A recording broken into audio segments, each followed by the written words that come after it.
मुझे याद है कुछ साल पहले जब हमारे चर्च में ब्रदर प्रशांत ने प्रचार किए थे, उन्होंने जिस टॉपिक के ऊपर बात कर रहे थे तो उसको लेकर के उन्होंने ऐसे एक अच्छा स्टेटमेंट बताया जो मुझे बहुत ही अच्छा लगा, मुझे आज भी याद है। उन्होंने ये बताया था कि हम अक्सर अपने कामों को ही अपना पहचान बना लेते हैं, और जब हम अपने आप का परिचय देते हैं अपने काम से ही उसे करते हैं। सच है कि नहीं? कि जब कोई आपसे आकर के पूछें कि आप अपने विषय में 3-4 बात बताएं, तो हम कहाँ से शुरू करेंगे? हमारे नाम बता सकते हैं और हम कहाँ से आ रहे हैं उसे बताएंगे, और उसके तुरंत हम जो क्या काम करते हैं उसे हम बताते हैं। राइट? काम हमारे एक पहचान बन जाता है। जैसे हमारे बीच में कोई डॉक्टर है, तो उन्होंने इतना मेहनत करके जो अपने लिए एक टाइटल हासिल किया, वो अपने नाम के आगे हर जगह पर उसे लिखते हैं। हमारे बीच में कुछ सीएस हैं, सीएस भी अपने नाम के आगे या पीछे वो टाइटल को डालते हैं। हमारे लिए हमारा काम जो है हमारा पहचान बन जाता है। हम जो करते हैं वो हमारे एक पहचान के रूप में बन जाता है। बच्चों के लिए ये पहचान है कि वो पढ़ाई कर रहे हैं, और बुजुर्गों के लिए पहचान है कि वो नाना नानी बन चुके हैं या दादा दादी बन चुके हैं। ऐसा हम अपने कामों को लेकर के ही अपना परिचय को हर बार देते हैं, और ये काफ़ी हद तक सही है। लेकिन आज जब हम परमेश्वर के वचन में जाएंगे और कुछ बातों को सीखेंगे, तो हमें थोड़ा सा और इसके ऊपर क्लैरिटी मिलेगा, और यही मेरा विश्वास है। अब इतिहास में भी देखोगे, जब कोई व्यक्ति को हम देखते हैं, हम उससे उसके काम से पहचानते हैं। राइट? उदाहरण के लिए अल्बर्ट आइंस्टीन के बारे में जब हम जानते हैं, उन्होंने जो गणित बनाया उसके लिए वो पहचाना जाता है। उन्होंने जो मैथमेटिकल इक्वेशंस बनाया उसके लिए लोग उसे जानते हैं। या डाविंसी को बारे में जब हम सोचते हैं, उन्होंने जो मोनालिसा जो बहुत ही खूबसूरत एक पिक्चर बनाया उसके लिए वो प्रसिद्ध है। जब भी वो पिक्चर को देखा जाता है तो उस व्यक्ति को याद किया जाता है, क्योंकि वो उसका काम है। या बीथोवन के बारे में जब हम देखते हैं, जितने लोग म्यूजिक का रुचि रखते हैं, आप लोग जानते हैं बीथोवन जो अच्छे बहुत सारे चीज़ों को कंपोज किया, तो उसकी म्यूजिक से उसे जाना जाता है। इतिहास में हम देखते हैं कि बड़े बड़े महान लोग या कुछ बड़ी अचीवमेंट किए हुए लोगों को उनके काम से पहचाना जाता है। मैं ये क्या कहना चाह रहा हूँ कि हम सब लोग कोई ना कोई काम करते हैं। यहाँ पर ऐसा कोई भी नहीं है, मेरे विश्वास है, कि बिना काम के आप रह रहे हैं ना। यदि आप माता होकर के घर में बैठे हैं तो वो भी तो सबसे बड़ी काम है। आप अपने बच्चों को देख रहे हैं, अपने बच्चों को प्रभु की शिक्षा में आगे बढ़ा रहे हैं, उनके लिए हर एक चीज़ों को प्रबंध करके दे रहे हैं, तो वो भी तो एक बड़ी काम है। लेकिन दुनिया में आजकल आप देखोगे सबसे बड़ा समस्या क्या है? हर देश में, खास करके हमारे देश में सबसे बड़ी समस्या क्या है? बेरोजगारी। राइट? कि लोग डिग्री प्राप्त कर चुके हैं, लोगों ने कॉलेज से ग्रेजुएट हो गया, लेकिन उनके पास नौकरी नहीं है, उनके पास जॉब नहीं है, जॉब की तलाश में है। 2018 में एक न्यूज़ आया, यूपी में एक 62 चपरासी के पद के लिए लगभग 93,000 लोगों ने एप्लीकेशन भरा। जॉब वैकेंसी कितना है? 62, लेकिन उसके लिए कितने लोग इंटरव्यू के लिए आए थे? 93,000 लोग। और उसमें लिखा था कि उनमें से 3,700 लोग तो पीएचडी ग्रेजुएट्स थे। एक चपरासी नौकरी के लिए तलाश करके आ रहे थे, क्योंकि नौकरी नहीं है लोगों के पास, इधर उधर भटक रहे हैं, हर जगह पर जाकर के इंटरव्यू देते हैं, हर जगह पर अपना सीवी बेचते हैं, हर पोर्टल पर अपना इंफॉर्मेशन भरते हैं कि कहीं ना कहीं से कुछ जॉब मिल जाए, क्योंकि नौकरी बहुत ज़रूरी है, काम बहुत ज़रूरी है। और हाल ही में हम देखते हैं कि आर्टिफिशियल इंटेलिजेंस ने कितना कुछ बदल दिया दुनिया को। बहुत सारे लोगों का जॉब जा रहा है जस्ट बिकॉज आर्टिफिशियल इंटेलिजेंस ने उस काम को बहुत ही अच्छे से कर पा रहा है। बहुत बड़े बड़े कंपनीज भी अपना 7%, 10% वर्कलोड को कम कर रहे हैं, उन्हें ले ऑफ कर रहे हैं, जस्ट बिकॉज उनके पास अच्छा सिस्टम आ गया है जो इंसान से बेहतर काम कर सकता है। बहुत ही एक मुश्किल शब्द है जब हम इस शब्द को सुनते हैं, जो कि काम। जिसके पास है वो उस काम से पीड़ित है, जिसके पास नहीं है वो काम नहीं है इसलिए पीड़ित है। मतलब रहेगा तो भी दुख, ना रहेगा तो भी दुख। तो हम जो लर्निंग फ्रॉम द बाइबल इस सीरीज़ में हम शिक्षा प्राप्त करते आ रहे हैं। अब तक हम बहुत सारी चीज़ें हमारी आत्मिक चीज़ों के रिलेटेड या हमारे स्पिरिचुअल ग्रोथ के रिलेटेड बातों को ही कर रहे थे, लेकिन मैं चाहता हूं कि हम कुछ ऐसे बातों को भी वचन से सीखें जो हमारा दिन प्रतिदिन की इस्तेमाल में आती है, जैसे कि काम। तो आज हम जो वचन से सीखने वाले हैं, that is all about work. काम के विषय में हम देखने वाले हैं। यदि आप बाइबल को खोलेंगे, जेनेसिस चैप्टर 1 से ही देखेंगे, वहीं पर आपको काम के विषय में वर्णन बताया गया है। जेनेसिस चैप्टर 1 में एक व्यक्ति काम कर रहा था, वो कौन है? जेनेसिस 1 में कौन काम कर रहे थे? परमेश्वर। चैप्टर 1 पूरा पढ़ेंगे, वहां पर परमेश्वर रचना कर रहा है। He is creating the stars, sun, sky, earth, सब कुछ वो बना रहे हैं परमेश्वर। उस पूरे चैप्टर को आप पढ़कर देखेंगे, परमेश्वर वहां पर काम कर रहा था। और इनफैक्ट जब अब चैप्टर 2 में आएंगे, चैप्टर 2 का वचन 2 और 3 को जब हम पढ़ते हैं, वहां पर लिखा है, और परमेश्वर ने अपना काम जिसे वह करता था 7वें दिन समाप्त किया, और उसने अपने किए हुए सारे काम से क्या है? 7वें दिन विश्राम किया। और परमेश्वर ने 7वें दिन को आशीष दी और पवित्र ठहराया, क्योंकि उसमें उसने सृष्टि की रचना के अपने सारे काम से विश्राम लिया। ये 2 वचन में 3 बार आ रहा है कि परमेश्वर ने काम किया, परमेश्वर ने काम किया। मूसा जब सृष्टि का वर्णन लिखता है, वो इस बात को बहुत ही बोल्डली लिख रहा है कि परमेश्वर काम कर रहा, परमेश्वर काम कर रहा, परमेश्वर ने ये काम किया, परमेश्वर ने सारे काम किया, परमेश्वर ने काम करके खत्म किया। ऐसा वर्णन हम यहाँ पर देखते हैं। तो इसी से हमें एक बात पता चलता है कि हमारा परमेश्वर काम करने वाला परमेश्वर है। और God is a working God. हमारा परमेश्वर कार्य करने वाला परमेश्वर है। ना केवल कार्य करने वाला परमेश्वर, सिद्धता से काम करने वाला परमेश्वर है।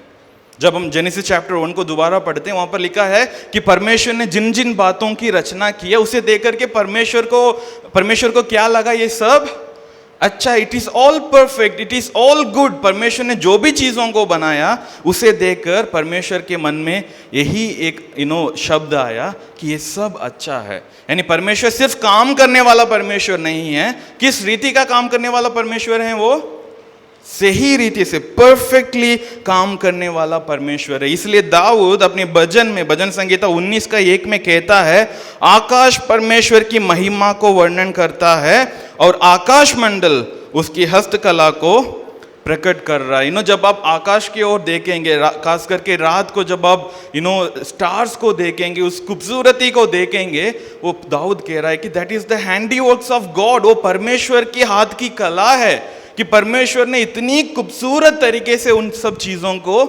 बनाया है। काम करने वाला परमेश्वर की आराधना हम करते हैं, और सिर्फ काम करने वाला परमेश्वर नहीं है, सही रीति से कार्य करने वाला परमेश्वर है हमारा परमेश्वर। और God is a God who works perfectly. वचन में हर जगह पर इसका वर्णन हमें मिलता है। लेकिन आप थोड़ा सा नेचर को देखो, जब आप आसपास में देखते हैं, आकाश को देखेंगे, समुद्र को देखेंगे, हर एक चीजों को देखेंगे जिसे परमेश्वर ने बनाया, उसमें आपको सिद्धता नजर आती है, उसमें परफेक्शन नजर आता है। जो इस पूरा भूमंडल को, पूरी यूनिवर्स को कंट्रोल में रखने के लिए जो मैथमेटिक्स है, उसको किसने आविष्कार किया? परमेश्वर ने किया उसे। उसमें यदि थोड़ा सा भी इधर उधर का 19-20 हो जाता, पूरा यूनिवर्स समाप्त हो जाएगी, क्योंकि उतनी माइन्यूट तरीके से परमेश्वर ने उन चीजों को कंट्रोल में रखा है। परमेश्वर ने इस धरती पर उतना सही एक वातावरण रखा कि जहां पर जीव जंतु, इंसान जी सके। आज तक हम साइंटिस्ट लोग पूरे यूनिवर्स में खोज कर रहे हैं कि कहां पर और लाइफ सिचुएशन मिलेगा, लेकिन उनको अभी तक एक सही जवाब नहीं मिला है। लेकिन हम जानते हैं कि परमेश्वर ने धरती को जो बनाया, उसमें इन्होंने उतना सिद्धता रखा कि वहाँ पर इंसान जी सके, जानवर जी सके, पेड़ पौधे जी सके। ये सब बहुत माइन्यूट बातें आप सोच कर देखो कि दुनिया को किस एंगल में टिल्ट होकर के घूमना है, और उसके कारण हमारा गर्मी का मौसम आता है, सर्दी का मौसम आता है। यदि उसमें थोड़ा सा भी और टिल्ट हो जाए, पूरा दुनिया का टेम्परेचर बदल जाएगा। कितनी माइन्यूट तरीके से परमेश्वर ने इन सब चीज़ों को रचाया है। पहाड़ों को देखो, नदी को देखो, समुद्र को देखो, पेड़ पौधों को देखो, सब कुछ अपने समय पर सही रीति से अपने कार्यों को करता है, क्योंकि एक सिद्धता का परमेश्वर ने उन सब चीज़ों को रचाया है। इसलिए हम उस परमेश्वर की आराधना करते हैं जो काम करने वाला परमेश्वर है और सिद्धता से काम करने वाला परमेश्वर है। और ऐसा नहीं कि परमेश्वर ने शुरुआत में काम किया, अभी परमेश्वर कोई काम नहीं कर रहा है। वचन उसका विपरीत बताता है। यूहन्ना 5:17 में जब हम आते हैं, वहां पर यीशु मसीह कहते हैं कि मेरा पिता अब तक काम करता है और मैं भी काम करता हूं। यीशु मसीह क्या कह रहे हैं कि मेरा पिता अभी भी काम कर रहा है। My father is still working and I do. यानी यीशु मसीह कह रहे हैं कि मेरा पिता भी विश्राम नहीं कर रहा है, कि 7वें दिन तो परमेश्वर ने विश्राम किया करके लिखा है, लेकिन परमेश्वर का कार्य अभी भी जारी है। अय्यूब का 5:10 में जब हम देखते हैं, वहां पर लिखा है कि वही यानी परमेश्वर ही पृथ्वी के ऊपर वर्षा करता और खेत पर जल बरसाता है। जो सीजनल रेन्स हमें मिलते हैं, सीजनली हर चीज हमें जो सही रीति से मिलता है, वो सब कौन कंट्रोल कर रहा है? परमेश्वर कर रहा है। परमेश्वर का वचन हमें ये बताता। मत्ती 5:45 में लिखा है, वो भले और बुरे दोनों पर अपना सूर्य उदय करता है और धर्मी और अधर्मी दोनों पर मेघ बरसाता है। परमेश्वर सब कुछ करता है। परमेश्वर आज भी कार्य कर रहा है। अपने समय के अनुसार हर एक चीज़ों को परमेश्वर इस पृथ्वी के लिए प्रोवाइड करता है। और इन सब से बढ़कर बहुत ही एक ज़रूरी बात है कि परमेश्वर हमारे जीवन में कार्य कर रहा है। अब तक हमने जो भी बात की, ये सब सृष्टि पर बाहरी रूप से हमने बात किया, लेकिन अब हम देखेंगे कि परमेश्वर हमारे अंदर भी काम कर रहा है। फिलिपियन 2:13 में क्या लिखा देखो, क्योंकि परमेश्वर ही है जिसने अपनी स्वेच्छा निमित्त तुम्हारे मन में इच्छा और काम दोनों बातों के करने का प्रभाव डाला है। यानी हमारे अंदर जो काम करने का, प्रेम करने का, इन सब चीजों की प्रेरणा में कहां से आ रहा है? परमेश्वर से आ रहा है। परमेश्वर कर रहा है उन सब बातों को। परमेश्वर उन सब चीजों को हमारे जीवन में लेकर के आ रहा है कि हम उन कामों को कर सके। आज हम प्रभु पर विश्वास कर रहे हैं, हम आज यीशु मसीह के सामने अपने जीवन को समर्पण कर चुके हैं, तो उसका अर्थ क्या है? कि परमेश्वर ने हमारे हृदय में काम किया, परमेश्वर का कार्य हमारे जीवन में हो पाया, इसलिए आज हम अपने आप को विश्वासी कहते हैं, है ना? वचन में लिखा है कि तुमने मुझे नहीं चुना बल्कि मैंने तुम्हें चुना। तो परमेश्वर काम कर रहा है। आप में से एक एक व्यक्ति को परमेश्वर ने चुना है आज कि मेरा बेटा, मेरा बेटी मुझ पर विश्वास करेगा या करेगी और आज मेरे भवन में आकर मेरी सत्संगति करेगी। परमेश्वर आज भी कार्य कर रहा है। अब थोड़ा ओपन माइंडेड इसके साथ आप जब देखोगे, जब आप अपने आंखों को चारों तरफ देखोगे, आप देख सकते हो कि परमेश्वर किस रीति से कार्य कर रहा है, परमेश्वर का काम कहाँ कहाँ हो रहा है। तो जब हमारा परमेश्वर इतनी अच्छी रीति से काम करता है और परमेश्वर के विषय में वचन में इतना हमें वर्णन मिलता है कि वो काम करने वाला परमेश्वर है, तो परमेश्वर ये भी चाहेगा कि हम भी काम करें। और परमेश्वर ये भी चाहता है कि हम उस रीति से काम करें जिस रीति से परमेश्वर ने हमें काम करने के लिए रचा है। तो इसलिए हम बाइबल से देखने वाले हैं कि हम विश्वासी होने के नाते, मसीही लोग होने के नाते, हमें काम के प्रति क्या मानसिकता रखना चाहिए, काम को हमें किस नज़रिए से देखना है और काम हमारे जीवन के लिए किस प्रकार का लाभ लेकर के आता है। इन्हीं बातों को आज हम देखने वाले हैं और मैं प्रार्थना करता हूं कि परमेश्वर हम सबको इन सब बातों की ज्ञान दे और यही मेरी प्रार्थना है। पहली बात है, हमें काम को श्राप नहीं आशीर्वाद के रूप से देखना है। We must look at work as a blessing and not as a curse. एक बहुत ही फेमस एक वर्ड है जिसको कहते हैं मंडे ब्लूज। मतलब सैटरडे संडे छुट्टी के बाद जब मंडे सुबह आता है, लोगों को ऐसा लगता है कि क्यों ही मंडे आ रहा है, एक और संडे आ जाए, एक और सैटरडे आ जाए। लोगों को लगता है ना, क्यों? क्योंकि लोगों को काम बहुत बोझ लगता है, काम करना बहुत मुश्किल लगता है। वास्तविकता में वो है भी। आप सुबह सुबह उठकर जाते हो, इतनी मेहनत करके आते हो, जब आप घर वापस पहुंचते हो इतना थक जाते हैं, परिवार के साथ समय बिताने के लिए आपके पास समय नहीं है, सही रीति से भोजन करने के लिए भी समय नहीं है। मैं हमारे चर्च के कुछ लोगों के घर गया हूँ तो मेरे सामने वो लोग काम कर रहे हैं, भोजन करते करते काम कर रहे हैं। क्यों? उनकी ऑफिस से उतना सुविधा उन्हें नहीं दिया गया, एक स्लेव की तरह काम लिया जाता है। तो लोगों को लगता है कि यार ये क्या काम कर रहे हैं हम, और कहीं ना कहीं हमारे मन के अंदर ये काम को एक कर्स की तरह देख लेते हैं और उसके लिए हम कहीं ना कहीं वचन को भी थोड़ा सा गलत इंटरप्रेट कर देते हैं। मैं उसमें आऊँगा आपको समझाने के लिए। लेकिन हम देखते हैं जब परमेश्वर ने आदम को बनाया, परमेश्वर के मन में शुरुआत से ये इच्छा था कि आदम काम करेगा। परमेश्वर ने आदम के पास जो पहला आज्ञा दिया वो यही था कि काम करें। उत्पत्ति 2:15 में लिखा है, तब यहोवा परमेश्वर ने आदम को लेकर अदन की वाटिका में रख दिया कि वह उसमें काम करे और उसकी रक्षा करे। एडम को जो फर्स्ट जॉब डिस्क्रिप्शन मिला वो क्या था कि भाई तुम वाटिका में रहो और वहां की चीजों को संभालो, वहां पर काम करो। परमेश्वर जब आदम को बनाया था, याद रखना, अब तक हवा नहीं आई जीवन में, हवा आने से पहले ही परमेश्वर ने आदम को कह रहा है कि तुम्हें वहां पर काम करना है। काम एक आशीष है, वही मैं कहना चाह रहा हूं। परमेश्वर हमें जो देता है वो आशीष ही देता है और वो काम हमारे लिए आशीष ही होता है। जब तक पाप आदम और हवा के अंदर नहीं आया तब तक वो लोग उस काम को एंजॉय कर रहे थे।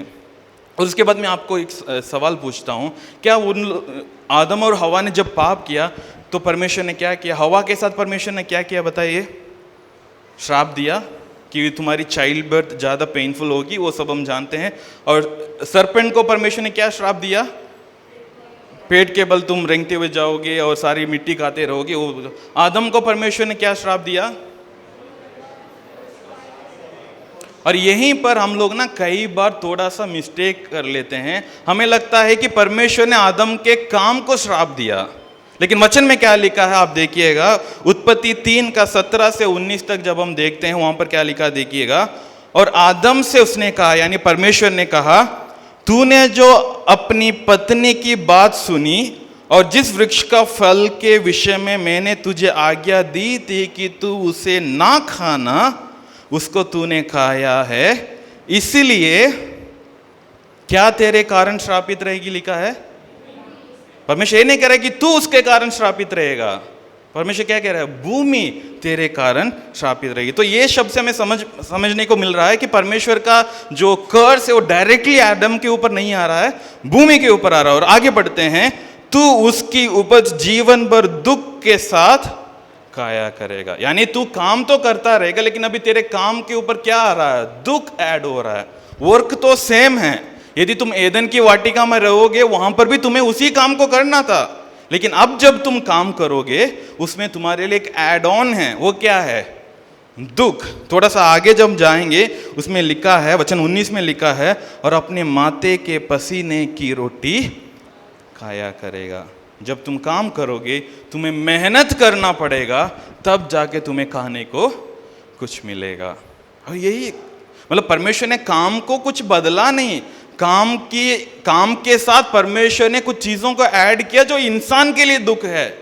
काम तो पहले जैसा ही था, पहले भी आदम को काम करना था। शायद पाप नहीं किए होते तो शायद उनका सही रीति का फल मिलता। जमीन कभी भी ये क्या बोलते हैं, अनवांटेड चीजों को नहीं उपज देता, या उनके शरीर से पसीना नहीं निकलता होता। लेकिन परमेश्वर कह रहा है कि तुमने ये गलत काम किया, तुमने मेरी बातों का उल्लंघन किया, इसलिए तुम्हारे साथ ये जोड़ रहा हूं कि तुम दुख के साथ काम करोगे और पसीना बहाकर तुम अपना रोटी खाओगे। लेकिन यहां पर भी हम देखते हैं काम को परमेश्वर श्रापित नहीं कर रहा है। ये हमें समझना जरूरी है। यदि काम श्रापित हुआ होता, मैं आपको बता रहा हूं, यदि हमारा काम श्रापित रही होती, यीशु मसीह के क्रूस के बलिदान के बाद हमारा काम भी खत्म हो जाता, क्योंकि परमेश्वर ने हमारे हर एक श्रापों को क्रूस पर चढ़ाया लिखा है।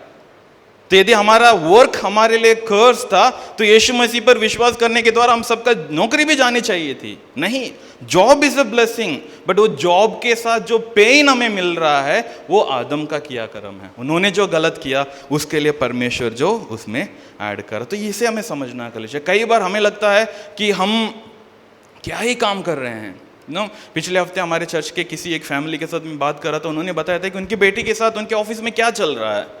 इतना मेहनत करने के बाद, इतना कुछ करने के बाद, काफ़ी प्रयास करने के बाद, काफ़ी कुछ अपने ऑफिस के लिए, दफ्तर के लिए करने के बाद, अब उनके ऊपर पॉलिटिक्स खेला जा रहा है। उन्हें उस पोजीशन से हटाने के लिए और टाइमिंग को बदलने के लिए, कई सारे बातों को लेकर के वो बहन बहुत दुखी थी। और इतना दुखी हो गई थी कि उन्होंने अपने जॉब को भी रिजाइन कर दिया करके हमें पता चला। क्यों? क्योंकि जहाँ पर हम काम कर रहे हैं वो जगह श्रापित है। हमारा काम श्रापित नहीं है, हम जिनके साथ काम कर रहे हैं, जिस भूमि पर काम कर रहे हैं, जो इस फील्ड में काम कर रहे हैं, वो श्रापित है। ये सच्चाई है। आपका काम श्रापित नहीं है। आप जहां पर कार्य कर रहे हैं, जिस धरती पर रहकर हम जो कार्य कर रहे हैं, that is a cursed place. वहाँ पर आपको मेहनत करना पड़ेगा, वहाँ पर आपको दुख उठाना ही पड़ेगा, वहाँ पर आपको पसीना बहाना ही पड़ेगा, तभी आप कुछ ज़िंदगी में हासिल कर पाओगे। इसलिए हम बिलीवर्स होने के नाते हमें कभी भी ये नहीं मानना है कि हमारा काम हमारे लिए एक श्राप है। हमारा काम परमेश्वर के द्वारा हमें दिया गया एक आशीष है, लेकिन हम ऐसे एक गिरी हुई दुनिया में रह रहे हैं, ऐसे एक पाप से भरा हुआ एक दुनिया में जी रहे हैं जहाँ पर हमें मेहनत करना पड़ता है, जहाँ पर हमारे ज़िंदगी में दुख सब कुछ जुड़ता है। आजकल जो फाइनेंसेस को फॉलो करते हैं, आप लोगों को पता होगा, जो फायर एक टर्म यूज़ करते हैं लोग, फायर मूवमेंट कहते हैं। उसमें उनका मानसिकता ये है कि financial independence and early retirement. ठीक है, वो लोग क्या करते हैं कि जितना हो सके कोशिश करो, जितना हो सके मेहनत करो, काम करो, और एक छोटा सा एक जीवन जी लो, ज़्यादा खर्चा मत करो, जितना हो सके सेव करो, सेव करते जाओ, सेव करते जाओ, और जब आपके पास एक सरप्लस अमाउंट आ जाएगा फिर अपना नौकरी छोड़ दो। कई सारे लोग यही कोशिश करते हैं कि 40 होते होते मुझे रिटायर हो जानी है, और तब तक मुझे इतना पैसा कमा लेना है कि मैं 80 या 90 साल तक जीऊँ तो भी मेरे पास रहेगा। And that is what people are doing. उसके लिए 2-3 ड्यूटी करते हैं, अलग अलग रीति से इन्वेस्टमेंट करते हैं, परिवार को भूल जाते हैं, बच्चों के साथ समय स्पेंड नहीं करते हैं, पूरा काम काम काम पे ध्यान रहता है उनका। और बहुत सारे लोग हासिल भी करते हैं, और 30 साल में 40 साल में उनके पास इतना पैसा इकट्ठा हो जाता है कि उनको ज़िंदगी भर काम करने की ज़रूरत नहीं पड़ी। क्यों इंसान ऐसे सोचता है? क्योंकि इंसान को काम एक बोझ सा लगता है। इंसान को काम एक बोझ सा लगता है। जैसे आप लोगों को पता है कि यदि फ्राइडे को छुट्टी है तो आप लोग कोशिश करेंगे कि मैं थर्सडे का भी एक छुट्टी ले लूँ, ताकि मेरे पास 4 दिन का वीकेंड हो जाए, मैं कहीं एस्केप हो जाऊँ। हम लोग हमेशा ऐसे कोशिश करते हैं, राइट, कि हम काम से बचने की कोशिश करेंगे। कहाँ पर मुझे एक्स्ट्रा हॉलीडे मिलेगा, कहाँ पर मैं एक दिन ऑफिस जाने से अपने आप को रोक लूँ ताकि मैं अपना लाइफ को थोड़ा एंजॉय कर सकूँ। ऐसा हम सोचते हैं, क्योंकि वैसा ही है ये दुनिया भी बनी हुई है। जिस प्रकार की स्ट्रक्चर में हम जी रहे हैं, वहाँ पर हमें ऐसे सब करना पड़ता है। मैं ये नहीं कह रहा हूँ कि इस प्रकार का फायर थॉट रखना या लंबा वेकेशन लेकर के जाना गलत नहीं है, वो नहीं कह रहा हूँ, लेकिन मैं ये आपको कहना चाहता हूँ, आप कभी भी काम से मत भागिए। परमेश्वर ने आपको जो काम दिया है उसे आनंद के साथ करिए, उस काम को आप एंजॉय करिए, क्योंकि परमेश्वर ने उसके लिए आपको बनाया है। परमेश्वर ने उसके लिए विशेष ज्ञान आप सबको दिया है। परमेश्वर ने उसके लिए आपके मन में, आपके शरीर में, आपके विचार में कुछ चीज़ों को दिया है जिसके द्वारा आप उसे कर सकते हैं। बहुत ज़रूरी है कलीसिया, इसलिए हमें काम को परमेश्वर की तरफ से मिली एक आशीष की तरह देखना है, ना कि एक श्राप की तरह। कई बार लोगों से जब आप पूछते हैं कि आपका काम कैसे चल रहा है, कभी भी उनके मुंह से एक अच्छी शब्द नहीं आएगी, हाँ चल रहा है, बस ज़िंदगी काट रहे हैं। क्यों? क्योंकि वो अपने काम को एंजॉय नहीं कर रहे हैं। परमेश्वर ने आदम को जो मकसद के साथ बनाया, उस मकसद में आदम को परमेश्वर ने रखा, और जब उन लोगों ने पाप किया उसके साथ कुछ दुखों को जोड़ा, लेकिन फिर भी उन्हें काम करने के लिए परमेश्वर ने रखा। उस काम से उन्हें नहीं हटाया। अब ध्यान देना, परमेश्वर ने ये नहीं कहा कि तुमने पाप कर दिया, तुमने मेरी बातों का उल्लंघन किया तो आगे से तुम काम नहीं करोगे करके परमेश्वर ने नहीं बताया। परमेश्वर ने कहा तुम काम जरूर करोगे, लेकिन थोड़ा दुख के साथ करोगे। कलीसिया, मैं आपको यही कहना चाहता हूँ, consider your work as your blessing. जब हमारा देश का अनएम्प्लॉयमेंट की नंबर्स आप देखोगे, लोग कितना लड़ रहे हैं, कितना कोशिश कर रहे हैं कि मुझे एक नौकरी मिल जाए, मुझे एक जॉब मिल जाए। आपको प्रभु को धन्यवाद देना है कि जो भी जॉब आपके पास है वो आपके लिए एक आशीष है। उस जॉब के कारण आपके घर चल रहा है, आपके बच्चों की पढ़ाई हो पा रही है, आपके प्लेट में 3 वक्त का भोजन आ रहा है, उसके लिए आपको परमेश्वर को धन्यवाद देना है। कभी भी आपके काम को आपके लिए एक बोझ का सामान मत सोचो, और वो परमेश्वर से मदद मांगो। और इनफैक्ट वही हम देखने वाले हैं। दूसरी बात है, हमें अपने काम में उत्तमता पाने के लिए परमेश्वर से सहायता मांगनी चाहिए। We must ask God's help to excel in our works. हम अभी समझ गए हैं कि काम हमारे लिए एक आशीष है, तो उस काम में उत्तमता पाने के लिए, उस काम को बहुत ही अच्छी रीति से करने के लिए हमें किससे मदद मांगना चाहिए? परमेश्वर से मदद मांगना चाहिए। आप एक्सेलेंस की बात समझ रहे हैं कि काम करना एक बात है, एक्सेलेंस के साथ काम करना एक और बात है। मैं उदाहरण आपको बताना चाहता हूँ। कुछ साल पहले मैं हमारे चर्च में वॉलंटियर्स के ऊपर एक प्रीच किया था कि चर्च में हम कैसा सेवा करते हैं। और प्रीचिंग खत्म होने के बाद में आप में से सभी लोगों को एक शीट ऑफ पेपर दिया था और कहा था कि आप लोग अपना रिस्पॉन्सिबिलिटी लिखो कि आप इस चर्च के लिए क्या क्या कर सकते हो, what all you can do for this church. आप उसे लिखकर मुझे दो, तो उसके अनुसार हम मिलकर प्रभु की सेवा करेंगे। तो आप में से सब लोगों ने किया, बहुत सारे लोगों ने मुझे वो पेपर वापस दिया, लेकिन उनमें से एक पेपर आज भी मेरे पास है। इनफैक्ट आज मेरे पर्स में आज भी वो पेपर है। ये कई साल पुरानी बात है, बाकी पेपर कहाँ गया मुझे नहीं पता, लेकिन ये एक पेपर आज भी मेरे पास है। वो शायद आप पिक्चर भी देख पा रहे होंगे। इसमें आपको क्या नज़र आ रहा है? क्या उन्होंने कुछ काफ़ी बेहतरीन चीज़ों को लिखा है क्या? कि पास्टर जी आप छुट्टी ले लो, मैं प्रीच कर लूँगा करके लिखा है क्या? नहीं, साधारण बात है, सिंपल बातें। लेकिन इसमें आपको क्या अच्छा लग रहा बताइए? एक तो हैंड राइटिंग अच्छा लग रहा है ना, हैंड राइटिंग अच्छा है ना, है कि नहीं? अच्छी रीति से हैंड राइटिंग है। और जब ये पेपर मेरे पास आया, उसका अगला पिक्चर में आप देख सकते हैं, वो पेपर इस रीति से मेरे पास आया। इनफैक्ट मैंने उनका नाम सब हाइड कर दिया, ठीक है, वो बीच में उन्होंने अपना नाम भी लिख के रखा था। आप देख पा रहे हैं कि कितना अच्छा से उन्होंने उसको डेकोरेट करके मेरे हाथ में दिया। इसी को हम कहते हैं उत्तमता से काम करना। सिर्फ करने के बहाने पर करना नहीं, उसमें मैं क्या बेहतर कर सकता हूं। जब लोगों ने सब अपने पेपर दिया, मुझे याद नहीं है, मैं सच में कह रहा हूं कि मुझे याद नहीं वो पेपर कहाँ है, लेकिन आज भी ये पेपर मेरे हाथ में है, क्योंकि ये मुझे अट्रैक्ट किया। And this is how we have to do, कि जो भी काम आपको मिला है उसमें आपको क्या दिखाना है? एक्सीलेंस को दिखाना है, उत्तमता को आपको दिखाना है, अपना 100% देना है उसमें। और हम मसीही लोगों के लिए बहुत बड़ा एक फॉलिंग पॉइंट है कि हम परमेश्वर पर छोड़ देते हैं, परमेश्वर देख लेगा। हम पास्टर जी को बोल देंगे कि मेरा मैनेजर का मन बदलो परमेश्वर, कि मेरा अप्रेजल मिल जाए। ऐसा नहीं होता है। आपको जो जॉब मिला है उसमें आपको एक्सेलेंस देना बहुत जरूरी है। हम विश्वासी होने के नाते हमारे ऑफिस में हमारे प्रति ये गवाही होना जरूरी है कि ये मसीही व्यक्ति ये अच्छी रीति से काम करेगा। यदि इसके पास हम काम देंगे, ये उस काम को उत्तमता से करके देगा। मैंने शुरुआत में बताया था, हमारा परमेश्वर सिर्फ काम करने वाला परमेश्वर नहीं है, उत्तमता से काम करने वाला परमेश्वर। और परमेश्वर भी वही चाहता है कि हम उत्तमता से कार्य करें। ड्यूट्रोनॉमी चैप्टर 32 वर्स 4 में क्या लिखा है? परमेश्वर के विषय में लिखा है कि परमेश्वर चट्टान है, उसका काम क्या है? खरा है। परमेश्वर he is perfect in his works. परमेश्वर जो भी कार्य करता है वो परफेक्टली करता है। आपके जीवन में जब जिन बातों को देना है उसका जानकारी परमेश्वर के पास परफेक्टली है, उसके अनुसार ही परमेश्वर करेगा। कई बार हम प्रार्थना तो कर रहे हैं लेकिन हमारे प्रार्थनाओं को उत्तर नहीं मिल रहा है, क्योंकि परमेश्वर परफेक्ट परमेश्वर है। परमेश्वर जानता है कि इस प्रार्थना का उत्तर इस व्यक्ति के जीवन में कब देना है।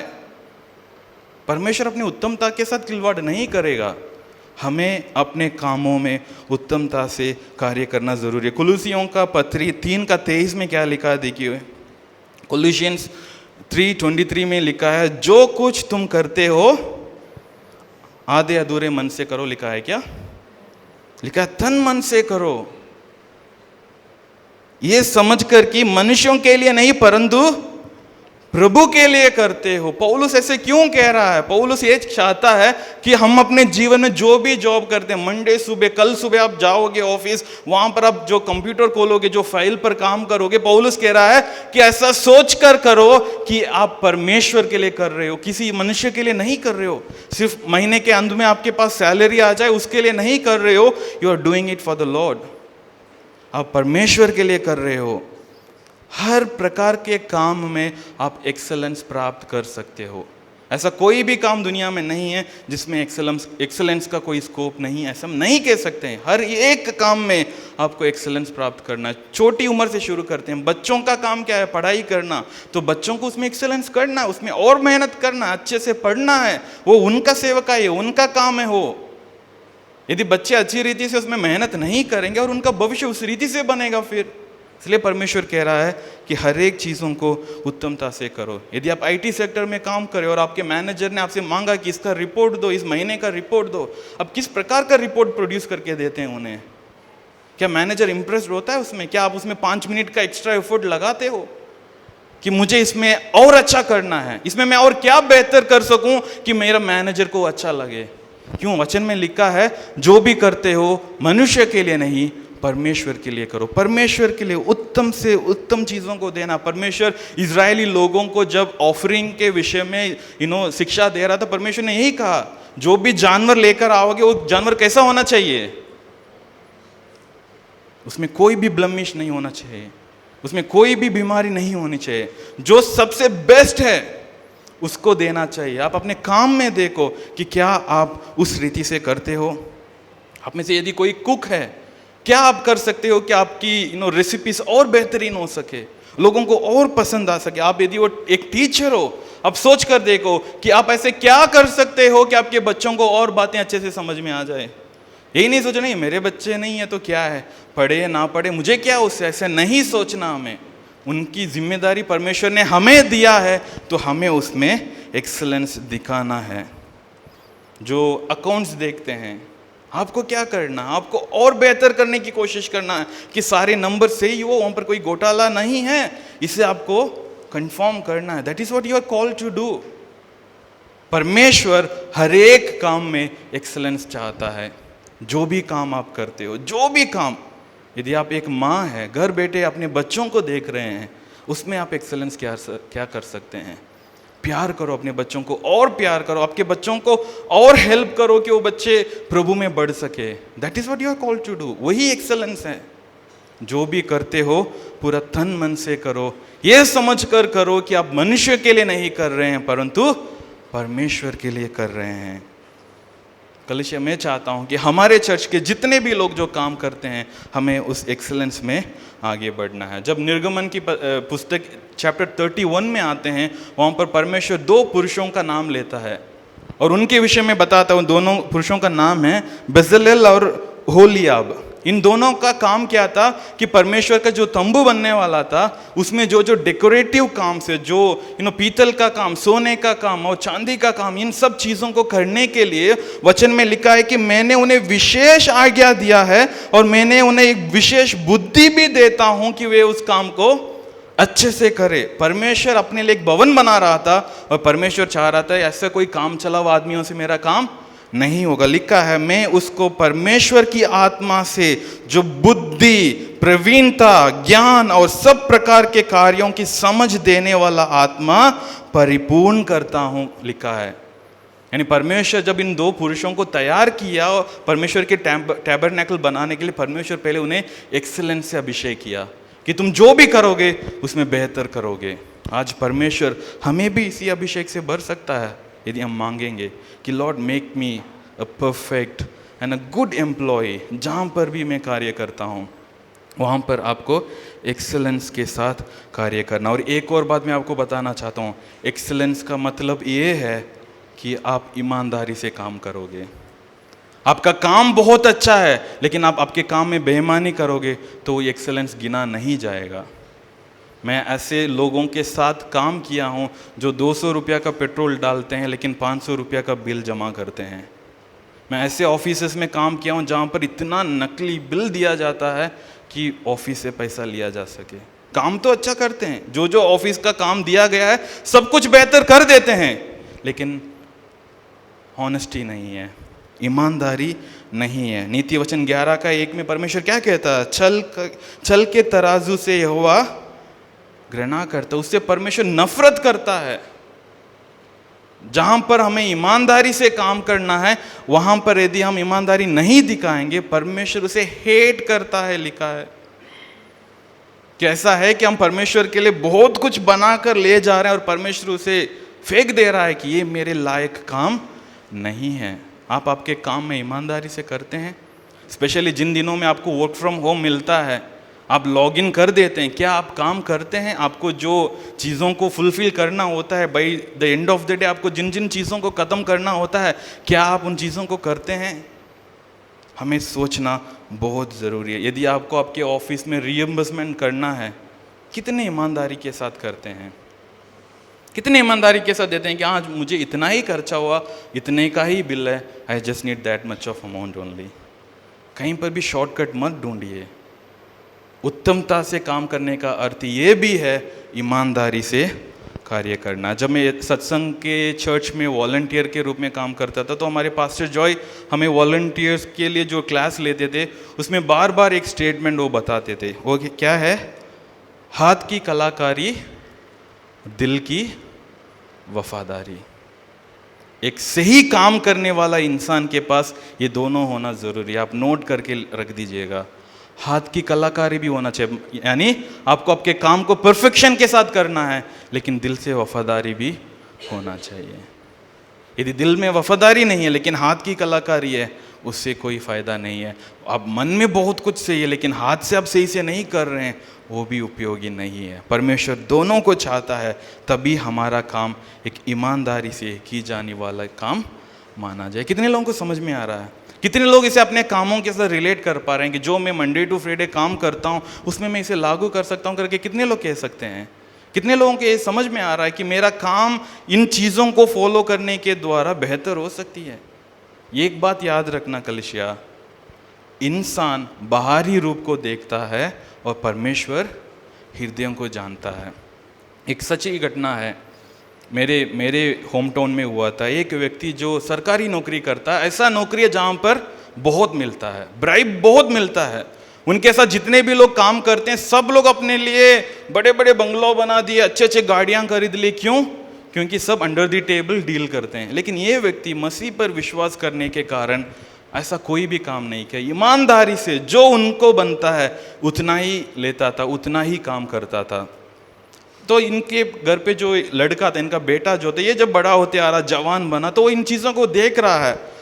उनके पिताजी के साथ काम करने वाले लोगों को देख रहा और अपने पिताजी को देख रहा, कह रहा है कि पापा आप क्यों ऐसे नहीं करते हो? हमारा ज़िंदगी आसान हो जाएगी, हमारे लिए इतना कुछ बेहतर हो सकता है, आप ऐसे क्यों नहीं कर रहे हो? करके अपने पिताजी के वो थोड़ा सा एक नफरत भी उनके मन में आ गया कि मेरे पापा को वो नहीं है, मतलब नहीं समझ पा रहे हैं कि यू शुड बी वाइस, ये सब ऐसे बहुत कुछ सोच रहा था। उसके बाद उनका जॉब प्राप्त करने का टाइम आ गया, उनको जॉब में जाने का टाइम आ गया। उसी ऑफिस में ये भी इंटरव्यू के लिए गया था। उसने इंटरव्यू में इतना अच्छा नहीं किया। अच्छा नहीं करने के बाद जब वो बाहर आके बैठा हुआ था, काफ़ी दुखी हो गया। लेकिन उनको दोबारा मैनेजर ने बुलाया कि उस लड़के को वापस अंदर भेजो। सो ये लड़का वापस अंदर गया। अंदर जाते ही उस मैनेजर ने कहा कि हालांकि तुम्हारे अंदर आज मैं वो कैपेबिलिटी नहीं देख रहा हूँ, लेकिन तू उस व्यक्ति का बेटा है, उसके कारण आज मैं तुझे इस जॉब को देने वाला हूँ। क्यों? क्योंकि उस व्यक्ति जैसा एक अच्छा इंसान को मैंने मेरे ऑफिस में नहीं देखा। मैं ये ऐसा कहानी नहीं बता रहा हूँ, इट्स अ ट्रू स्टोरी। उस दिन उस लड़के को समझ में आया कि मेरा पिता ने क्या कमाया। ईमानदारी का रिजल्ट ज़रूर होता है। शायद आज इस दुनिया में आपको उसका प्रतिफल नहीं मिलेगा, लेकिन परमेश्वर स्वर्ग में आपको उस फल को देगा। Be honest. जितने भी काम आप करते हो उसमें ईमानदारी से करो, परमेश्वर आपको आशीष करेगा। और आखिरी बात है, हमें अपने काम को आशीषित करने के लिए परमेश्वर से प्रार्थना करनी चाहिए। We must pray to God to bless our work. सवाल यही है कि आप में से कितने लोग आपके ऑफिस पहुंचने के बाद अपना सिस्टम ऑन करने से पहले प्रेयर करते हैं? कितने लोग करते हैं? हम मसीही लोग तो अक्सर करते ही नहीं होंगे। आप लोग शायद दुकानदारों को देखे होंगे, जब अपना शटर खोलते हैं वो लोग सबसे पहले क्या करेंगे? आप जितना भी इमरजेंसी में जाके खड़े हो जाओ उनके सामने, वो पहले डिंग डिंग डिंग डिंग डिंग करेगा। हर एक चीज़ करने के बाद ही आपको वो अटेंड करेगा, तब तक आपको रुकना ही है वहाँ पर, क्योंकि वो अपना डिवोशन को फर्स्ट प्लेस में रखता है। आप स्ट्रीट वेंडर्स को देखो जो छोले भटूरे बनाते हैं, डोसा बनाते हैं, पहला वाला बनाकर क्या करते हैं? अपनी उनके लिए समर्पण करते हैं। वो ये नहीं देखते हैं कि मेरे सामने कस्टमर खड़ा तो मैं उनको पहले दे दूं, नहीं। They are very clear about their devotion. और जब हम लोग जो कहते हैं कि हम जीवित परमेश्वर की आराधना कर रहे हैं, सच्चे परमेश्वर की आराधना कर रहे हैं, हम क्यों उसे नहीं करते हैं? जब आप अपने घर से निकलते हो आपके ऑफिस के लिए, क्या आप प्रार्थना के साथ जाते हो? क्या जब आप वहां पर पहुंचते हैं, अपने सिस्टम ऑन करने से पहले, अपने पेपर्स उठाने से पहले, क्या आप वहां पर प्रार्थना करते हैं? छोटा काम होने से भी, आप हाउसकीपिंग का काम कर रहे हैं, चलो कोई बात नहीं, वहां पर पहुंच के आप प्रेयर करते हो कि प्रभु जी आज मेरे काम में आशीष हो, मुझे आज मेरे काम में कोई भी दुख नहीं मिलना चाहिए प्रभु। क्या हम प्रार्थना करते हैं उस विषय के लिए? यदि आप नहीं करते हैं तो कल से मेक इट अ हैबिट कि आपको प्रार्थना करना है।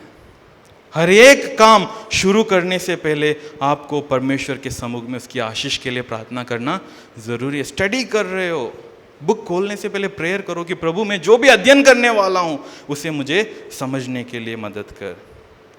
आई रिमेंबर जब मेरी ग्रैंड माँ की सर्जरी हो रही थी, आई वॉज वेरी स्मॉल, तो उनको डॉक्टर्स नर्सेस रेडी कर रहे थे, और जो डॉक्टर सर्जरी करने वाला था, he is a Christian doctor, और ऑपरेशन थिएटर के बिल्कुल नज़दीक में उनका चैपल है, छोटा chapel, that is only for him.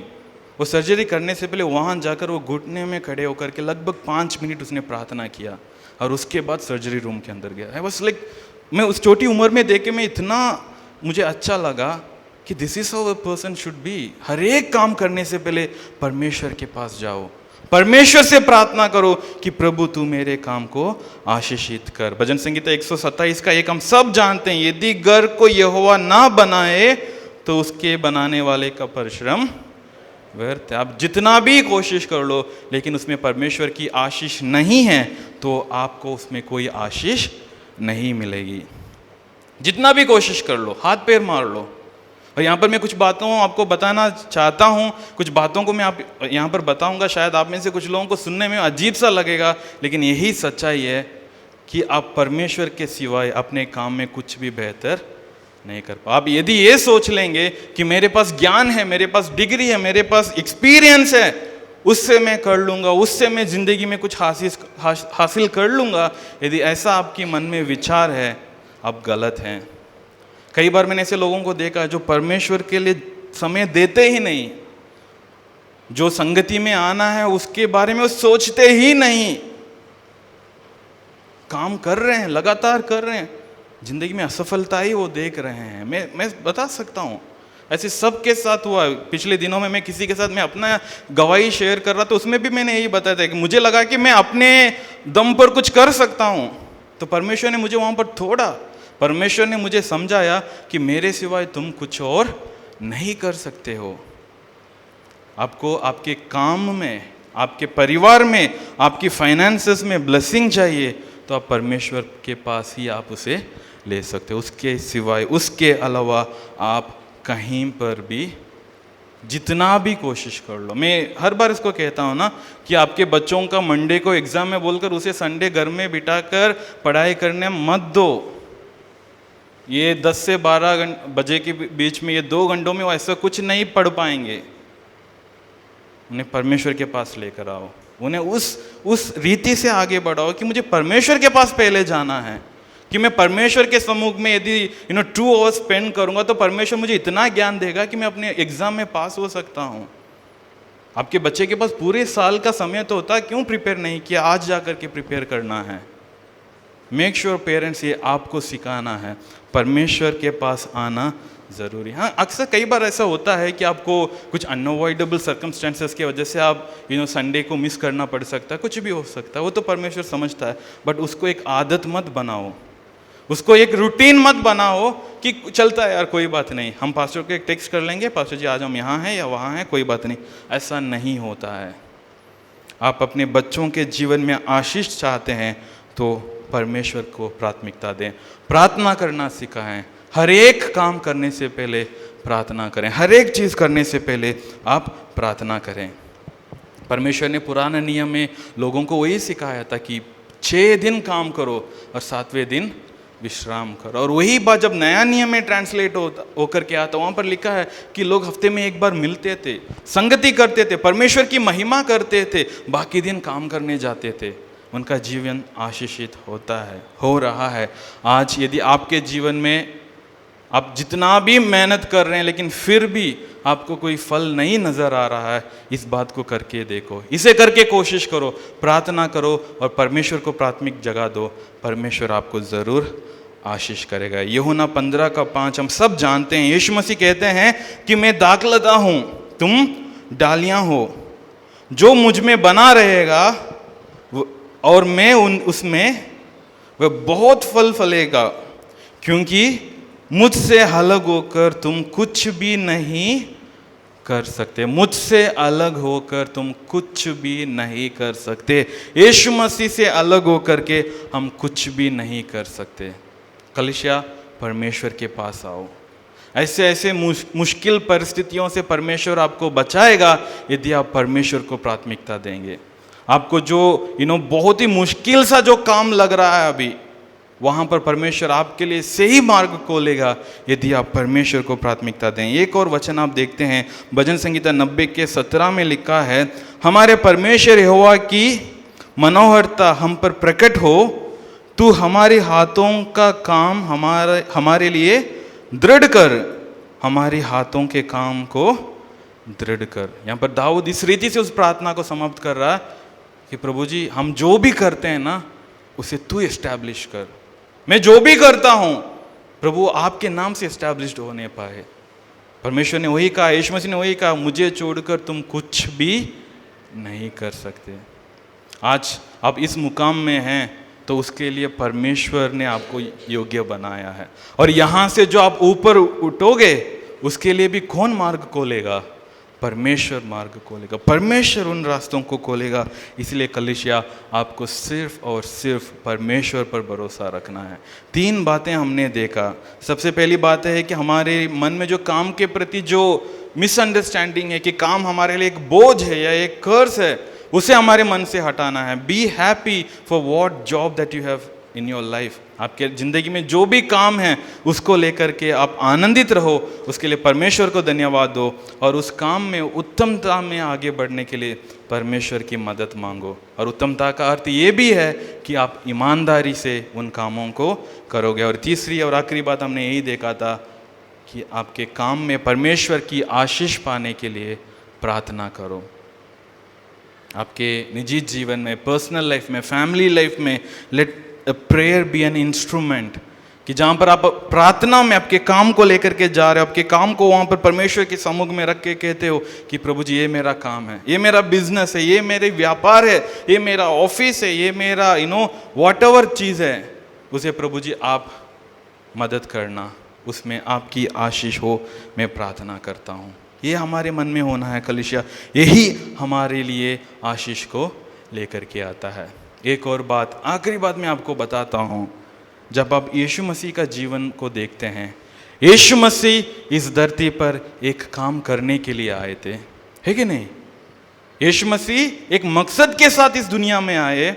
और यूहन्ना 19:30 में जब हम देखते हैं, वहाँ पर यीशु मसीह यही कहते हैं, पूरा हुआ। क्या कहते हैं? पूरा हुआ। मैंने जो काम करने के लिए आया वो काम पूरा हो गया। यीशु मसीह एक परफेक्ट इंसान के रूप में इस धरती पर जीवन जिए और उन्होंने हर एक चीज़ करके दिखाया जो हम इंसान को करना है। और आखिर उन्होंने यही कहा कि मेरा काम पूरा हुआ। और यदि हम उस परमेश्वर की फिनिश्ड वर्क पर विश्वास करेंगे तो हम भी हमारे जीवन को उस रीति से समाप्त कर पाएंगे। जिस मकसद के लिए परमेश्वर ने हमें बनाया, जिस योजना के लिए परमेश्वर ने हमें आज तक जीवित रखा है, उन कामों को हम कर पाएंगे और हम परमेश्वर को महिमा देते हुए परमेश्वर के सम्मुख में पहुंच पाएंगे। That is a legacy that we all have to live. जब हम चले जाएंगे, हम हर एक इंसान इस दुनिया को छोड़कर जाएगा, जब हम जाएंगे लोग हमारे काम की बात करना चाहिए। हमारे विषय में अच्छी बातें जब करेंगे उसमें हमारा काम भी नज़र आना चाहिए। बहुत ही अच्छा टीचर थी, बहुत ही अच्छा डॉक्टर थे, बहुत ही अच्छा अकाउंटेंट थे, ऐसे लोगों को बोलना चाहिए। That is what we have to strive for. परमेश्वर से प्रार्थना करेंगे, परमेश्वर हमारी मदद करेगा। क्यों ना हम सब परमेश्वर की उपस्थिति में खड़े हो जाएं कलीसिया।